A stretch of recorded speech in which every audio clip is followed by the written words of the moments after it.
Кешкі асқа не жасайтын білмей жатсаңыз, мен сізге осы рецептпен долма жасауға кеңес беремін. Жасалуы жеңіл, ал дәмі өте керемет. Ол үшін тартылған етке пияз, дәміне қарай тұз, дәміне қарай қара бұрыш салып, өсімдік майын құйып, жақсылап араластырамыз.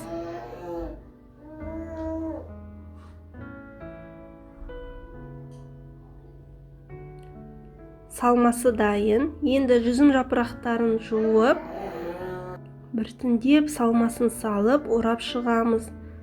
Жүзімнің қатты бөлігін алып тастау керек.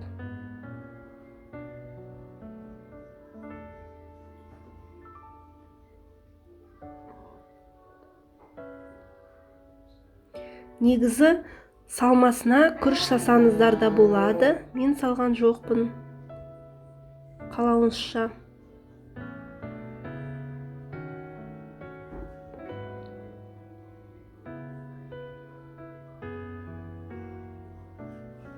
Енді ысып тұрған қазанға өсімдік майын құямыз.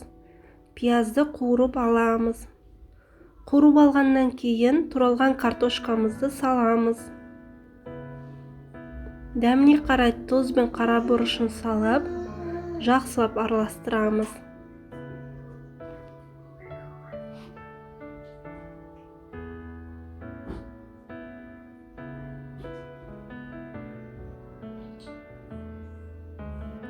Енді дайындап қойған долмаларымызды саламыз.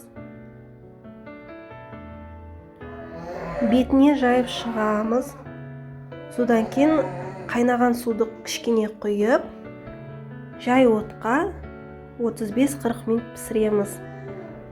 Дайын болды. Дәмі өте керемет шығады. Міндетті түрде жасап көріңіздер. Менің YouTube каналыма тіркелуді ұмытпаңыздар. Сіздермен бірге болған Зухра Алдияр.